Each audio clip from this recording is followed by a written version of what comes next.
परमात्मा जो दे रहा है अच्छा दे रहा है। मेरा परमात्मा जो मुझे प्रदान कर रहा है अच्छा ही कर रहा है। मेरे धर्म के अनुसार मुझे जो मिल रहा है वो श्रेष्ठ मिल रहा है। दिया उसने, कोई कमी नहीं। और जब हिम्मत नहीं आ रही तब शिव की शरण गई और भगवान शंकर का पशुपति व्रत का भाव प्रकट किया। जैसा आपको कहा है पशुपति व्रत करने के लिए, पशुपति व्रत किया और उस व्रत का प्रभाव मिला, कम नहीं मिला। फिर कहा है भगवान जो देता है वो छप्पर फाड़ कर देता है। भगवान देने में कमी नहीं रखता और भगवान जब लेता है तो तन का कपड़ा भी फाड़ लेता है। देता भी खूब जम से है और लेता भी खूब दम से है। मानो वो दिया, साथ में यहां तक दिया बेटी को कि जो पढ़ाई करेगी तो उसका खर्चा भी कंपनी उठाएगी। इससे बढ़कर और क्या चाहिए? जहां जॉब लगा वही कंपनी।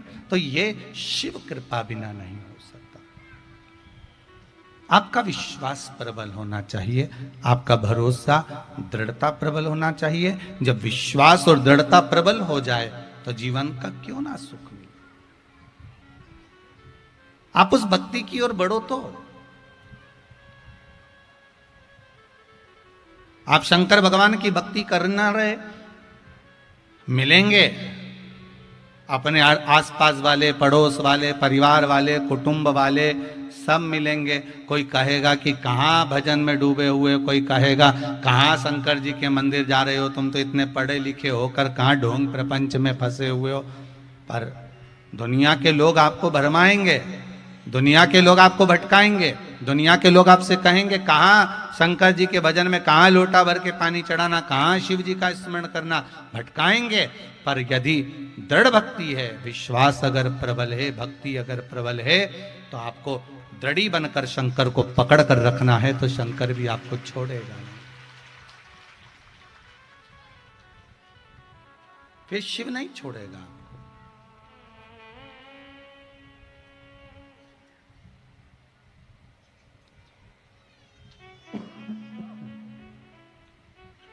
शंकर की भक्ति को धारण करना, शिव भक्ति को अपने जीवन में उतारना और उस भक्ति के बल पर भगवान की शरणागति को प्राप्त करना।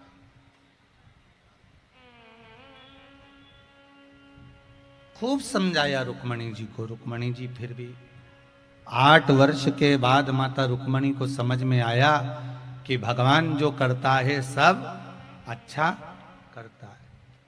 अगर दुख दिया है तो कुछ देखने के लिए दिया है, सुख दिया है तो कुछ देखने के लिए दिया है।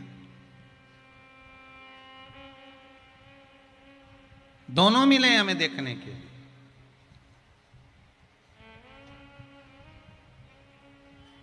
बस उसको प्राप्त करने का तरीका हमको आना चाहिए।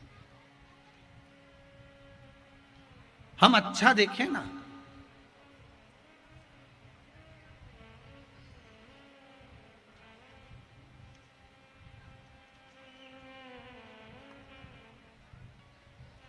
एक व्यक्ति ने आज सवेरे बहुत अच्छा प्रश्न किया, गुरुदेव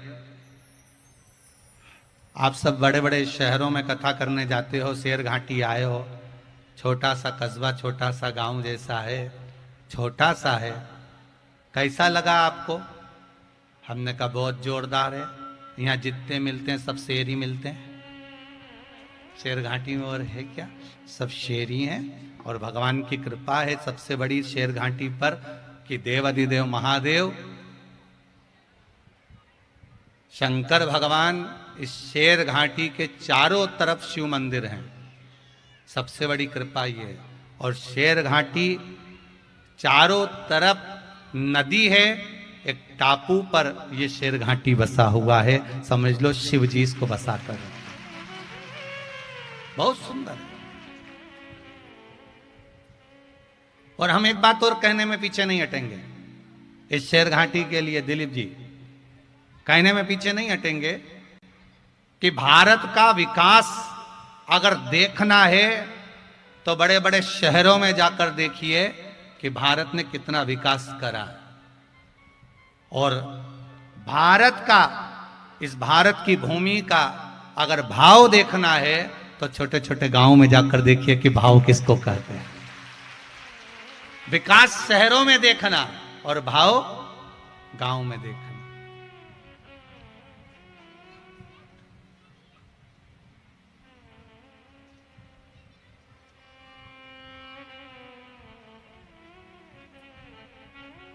फिर उसने पूछा गुरुदेव शहर में और गांव में क्या अंतर है? हमने कहा एक ही अंतर नजर आया, शहर और गांव में केवल एक अंतर नजर आता है। शहर में कोई संत भी आ जाता है तो उसको भिखारी समझा जाता है। कहां पर? जम के बोलिए जरा। शहर में अगर कोई संत भी आ जाता है तो उसको भिखारी समझा जाता है, और गांव में अगर कोई भिखारी भी आ जाता है तो उसको भी संत समझा जाता है।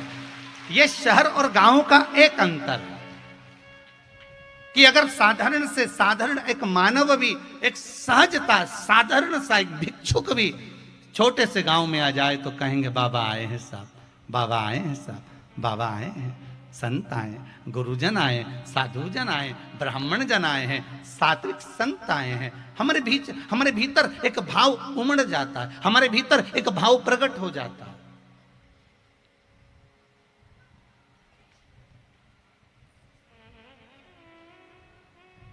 और देखने को मिला शहर घाटी में लोग भाव की देखरेख, उन मंदिरों का प्रभाव जो प्रबल है वो बना रहे। नए मंदिरों का निर्माण करने की जगह जितने पुराने मंदिर हैं इनको ही एक आनंद प्रदान किया जाए, इनको ही जीर्णोद्धार कर दिया जाए। नए मंदिर बनाने की अपेक्षा हम हमारे बच्चों को, हम हमारे बेटे और बेटियों को इतना संस्कार दें, इतना संस्कार दें कि मंदिर में हमारे बेटे बेटियां भी जाना प्रारंभ कर दें। मंदिर ज्यादा हो जाएंगे, भगत नहीं जाएंगे तो मंदिर का करोगे क्या? अगर वही मंदिरों में भक्त बढ़ जाएंगे तो मंदिर का तो आनंद वैसे ही बढ़ जाएगा। जो ब्राह्मण देवता वहाँ पूजन कर रहे होंगे, जो पुजारी जी सेवा में लगे होंगे, जब उनको मंदिर में आप जाएंगे, आएंगे, पहुँचेंगे तो उनको भी अच्छा लगेगा, वो भी एक आनंद पाएंगे। तो शिव महापुराण की कथा कह रही है महाराज भगवान कृष्ण ने रुक्मणी जी को भी खूब समझाया।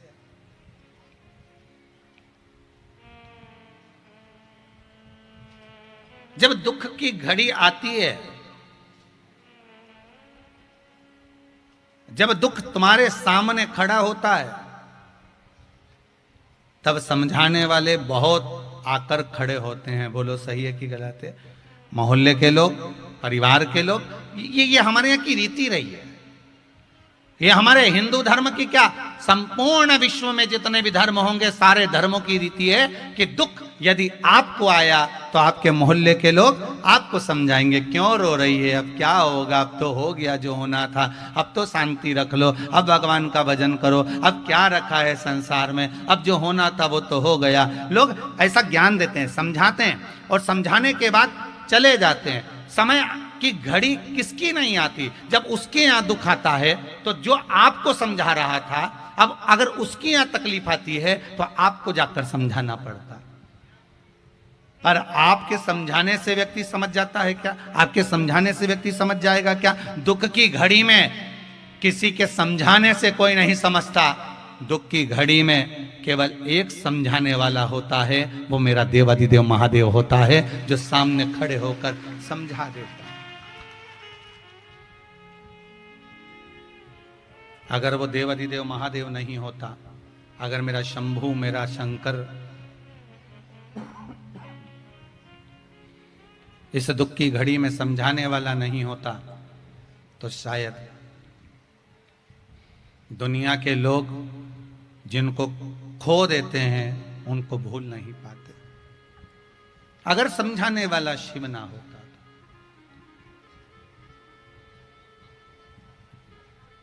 तो। और केवल शंकर मेरा ओघड़दानी अगर खड़ा है तो आपके दुख में भी है और आपके सुख में भी है, दोनों जगह। माता अंजना, शिव महापुराण की कथा कहती है, जिनके गर्भ से संतान नहीं हुई माता अंजना के गर्भ से संतान नहीं हो रही है, औलाद नहीं है, संतान नहीं है। आज माता अंजना अपने मायके को गई और मायके को जाने के बाद गौतम बाबा से कहा, पिताजी मेरे घर में संतान नहीं, औलाद नहीं, मैं क्या करूं?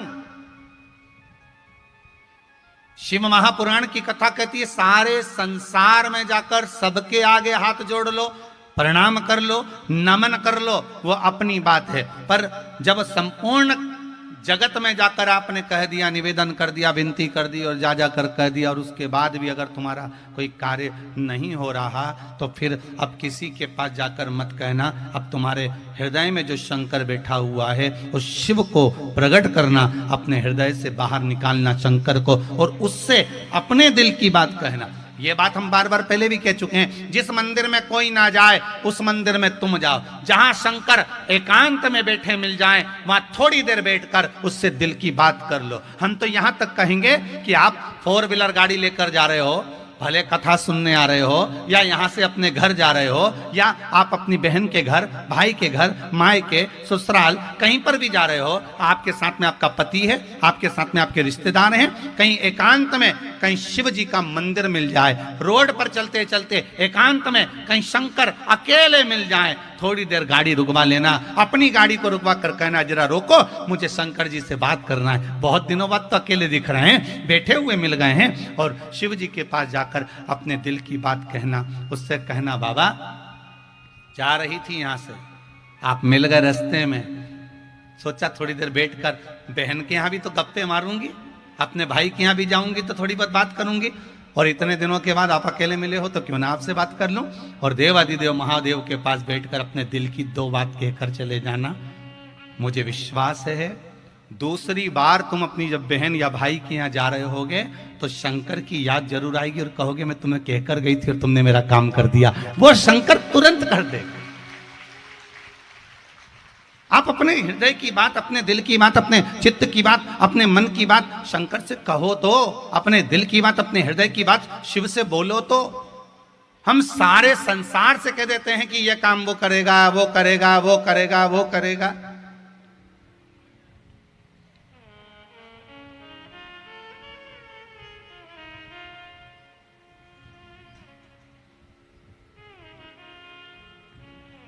सबके हाथ जोड़े हमने, भैया हमारा ये काम कर देना, भैया हमारा वो काम कर देना। हम कब से फोन लगा रहे थे आपको, आप हमारा ये काम कर देना। सबको बोलो, बोलकर देख लो एक बार दुख की घड़ी में कि हमारा ये दुख है, आप मिटा दोगे क्या? हमें कोई ये तकलीफ है, आप मिटा दोगे क्या? जब कोई ना मिटाए तब शिव की शरण जरूर जाए, तब वो घरदानी के पास जरूर जाए।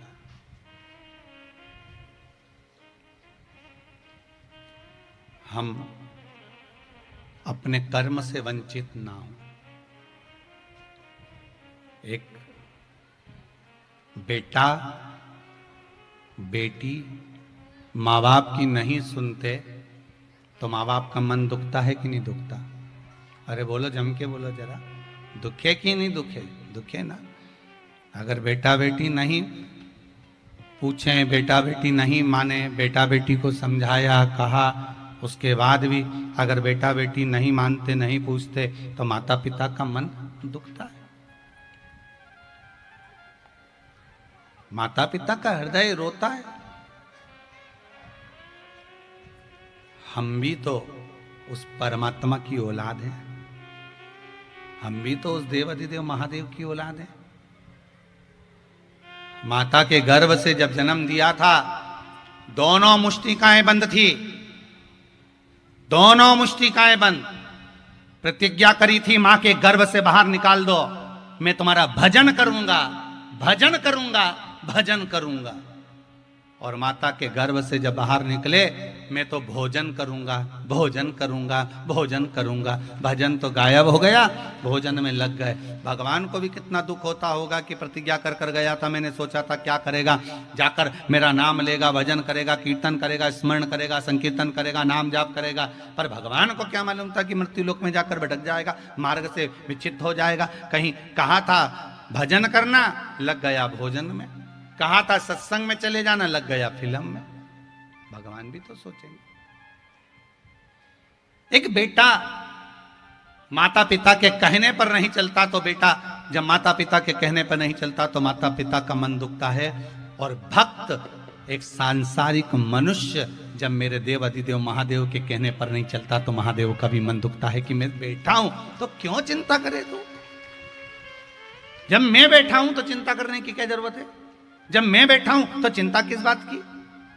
अब सौंप दिया इस जीवन का सब भार तुम्हारे हाथों में। अब सौंप दिया